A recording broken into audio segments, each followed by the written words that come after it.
The Book of Ruth. Now it came to pass, in the days when the judges ruled, that there was a famine in the land. And a certain man of Bethlehem, Judah, went to dwell in the country of Moab, he and his wife and his 2 sons. The name of the man was Elimelech, the name of his wife was Naomi, and the names of his 2 sons were Mahlon and Kilion, Ephrathites of Bethlehem, Judah. And they went to the country of Moab and remained there. Then Elimelech, Naomi's husband, died, and she was left and her 2 sons.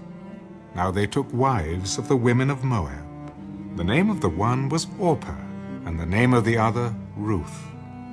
And they dwelt there about 10 years. Then both Mahlon and Kilion also died. So the woman survived her 2 sons and her husband. Then she arose with her daughters-in-law, that she might return from the country of Moab. For she had heard in the country of Moab that the Lord had visited his people by giving them bread. Therefore she went out from the place where she was, and her 2 daughters-in-law with her. And they went on the way to return to the land of Judah. And Naomi said to her 2 daughters-in-law, Go, return each to her mother's house. The Lord deal kindly with you, as you have dealt with the dead and with me. The Lord grant that you may find rest, each in the house of her husband. So she kissed them, and they lifted up their voices and wept. Surely we will return with you to your people. Turn back, my daughters. Why will you go with me? Are there still sons in my womb that they may be your husbands? Turn back, my daughters. Go, for I am too old to have a husband. If I should say I have hope, if I should have a husband tonight and should also bear sons, would you wait for them till they were grown? Would you restrain yourselves from having husbands? No, my daughters, for it grieves me very much for your sakes that the hand of the Lord has gone out against me. Then they lifted up their voices and wept again. And Orpah kissed her mother-in-law, but Ruth clung to her. Look, your sister-in-law has gone back to her people and to her gods. Return after your sister-in-law. Entreat me not to leave you, or to turn back from following after you. For wherever you go, I will go.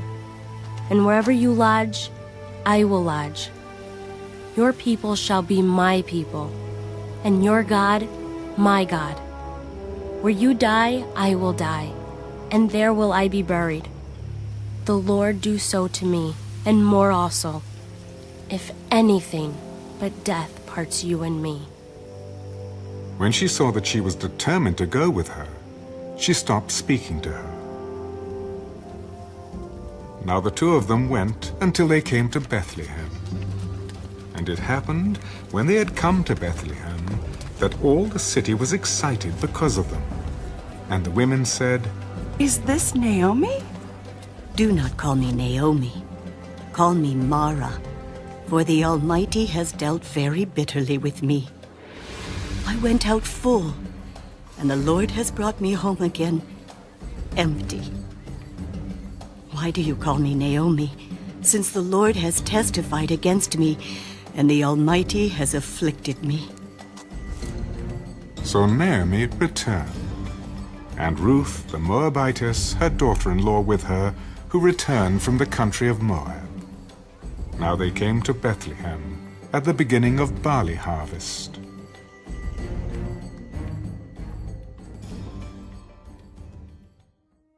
There was a relative of Naomi's husband, a man of great wealth, of the family of Elimelech. His name was Boaz. So Ruth the Moabitess said to Naomi, Please, let me go to the field, and glean heads of grain after him, in whose sight I may find favor. Go, my daughter. Then she left, and went and gleaned in the field after the reapers. And she happened to come to the part of the field belonging to Boaz, who was of the family of Elimelech. Now behold, Boaz came from Bethlehem and said to the reapers, "The Lord be with you." The Lord bless you. Then Boaz said to his servant who was in charge of the reapers, Whose young woman is this? It is the young Moabite woman who came back with Naomi from the country of Moab. And she said, "Please let me glean and gather after the reapers among the sheaves." So she came and has continued from morning until now, though she rested a little in the house. You will listen, my daughter, will you not? Do not go to glean in another field, nor go from here, but stay close by my young women. Let your eyes be on the field which they reap, and go after them. Have I not commanded the young men not to touch you? And when you are thirsty, go to the vessels and drink from what the young men have drawn. So she fell on her face, bowed down to the ground. Why have I found favor in your eyes, that you should take notice of me, since I am a foreigner? It has been fully reported to me all that you have done for your mother-in-law since the death of your husband, and how you have left your father and your mother and the land of your birth, and have come to a people whom you did not know before. The Lord repay your work, and a full reward be given you by the Lord God of Israel, under whose wings you have come for refuge. Let me find favor in your sight, my Lord, for you have comforted me, and have spoken kindly to your maidservant, though I am not like one of your maidservants. Now Boaz said to her at mealtime, Come here, and eat of the bread, and dip your piece of bread in the vinegar. So she sat beside the reapers, and he passed parched grain to her. And she ate, and was satisfied, and kept some back. And when she rose up to glean, Boaz commanded his young men, Let her glean even among the sheaves, and do not reproach her. Also let grain from the bundles fall purposely for her. Leave it that she may glean, and do not rebuke her. So she gleaned in the field until evening, and beat out what she had gleaned, and it was about an ephah of barley. Then she took it up and went into the city, and her mother-in-law saw what she had gleaned. So she brought out and gave to her what she had kept back after she had been satisfied. And her mother-in-law said to her, Where have you gleaned today? And where did you work? Blessed be the one who took notice of you. The man's name with whom I work today is Boaz. Blessed be he of the Lord, who has not forsaken his kindness to the living and the dead. This man is a relation of ours, one of our close relatives. He also said to me, You shall stay close by my young men until they have finished all my harvest. It is good, my daughter, that you go out with his young women, and that people do not meet you in any other field. So she stayed close by the young women of Boaz, to glean until the end of barley harvest and wheat harvest, and she dwelt with her mother-in-law.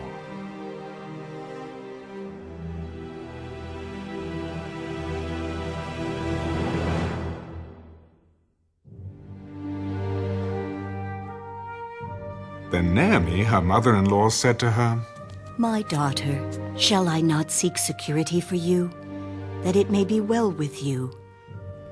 Now Boaz, whose young women you were with, is he not our relative? In fact, he is winnowing barley tonight at the threshing floor. Therefore wash yourself and anoint yourself. Put on your best garment and go down to the threshing floor. But do not make yourself known to the man until he has finished eating and drinking. Then it shall be, when he lies down, that you shall notice the place where he lies. And you shall go in, uncover his feet, and lie down. and he will tell you what you should do. All that you say to me, I will do. So she went down to the threshing floor and did according to all that her mother-in-law instructed her. And after Boaz had eaten and drunk, and his heart was cheerful, he went to lie down at the end of the heap of grain. And she came softly and covered his feet and lay down. Now it happened at midnight that the man was startled and turned himself, and there a woman was lying at his feet. Who are you? I am Ruth, your maidservant. Take your maidservant under your wing, for you are a close relative. Blessed are you of the Lord, my daughter, for you have shown more kindness at the end than at the beginning, in that you did not go after young men, whether poor or rich. And now, my daughter, do not fear. I will do for you all that you request, for all the people of my town know that you are a virtuous woman. Now it is true that I am a close relative. However, there is a relative closer than I. Stay this night, and in the morning it shall be that if he will perform the duty of a close relative for you, good, let him do it. But if he does not want to perform the duty for you, then I will perform the duty for you, as the Lord lives. Lie down until morning. So she lay at his feet until morning.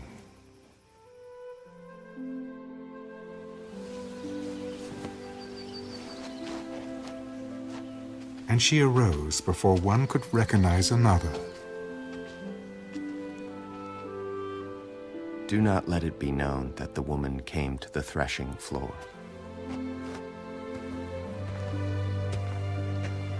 Bring the shawl that is on you and hold it. And when she held it, he measured 6 ephahs of barley and laid it on her.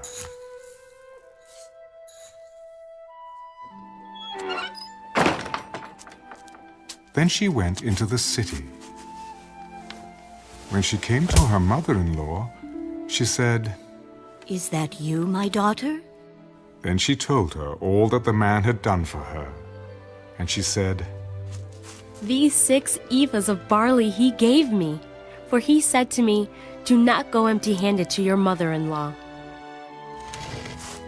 Sit still, my daughter, until you know how the matter will turn out. For the man will not rest until he has concluded the matter this day.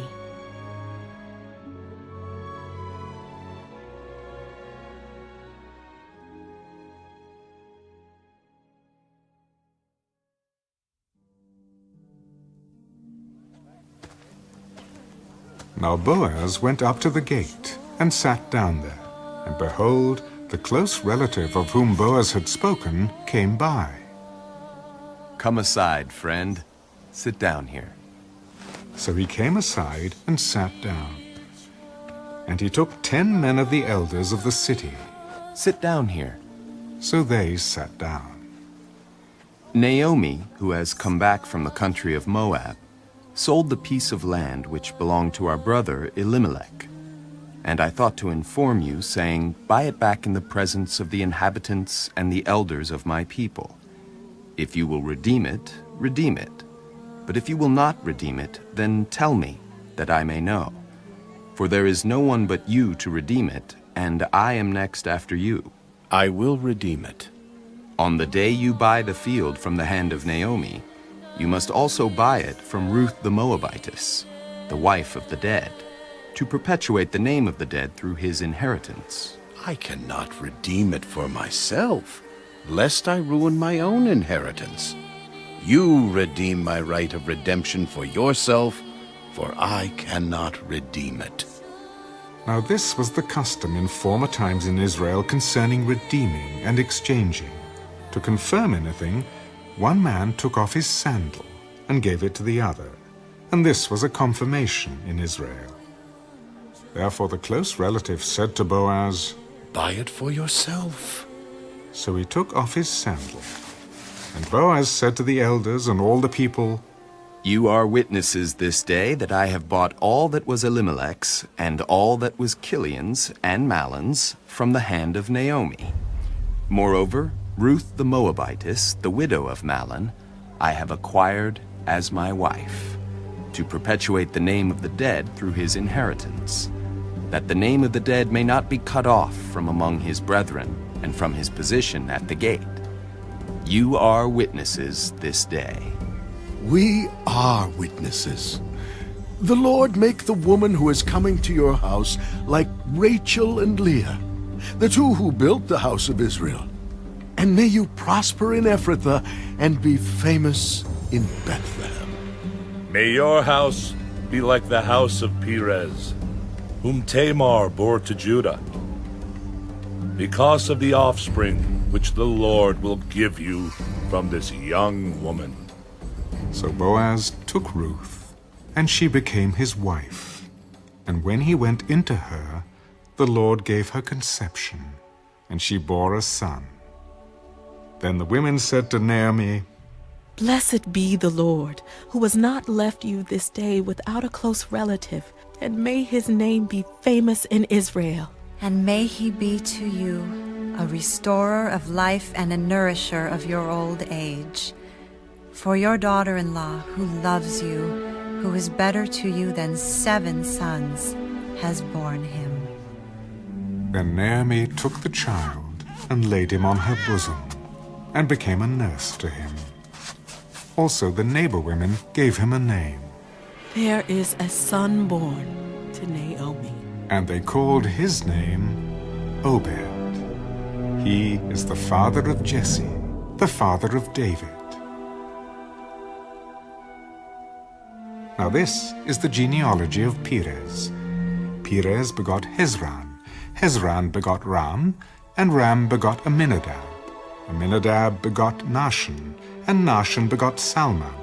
Salmon begot Boaz, and Boaz begot Obed. Obed begot Jesse, and Jesse begot David.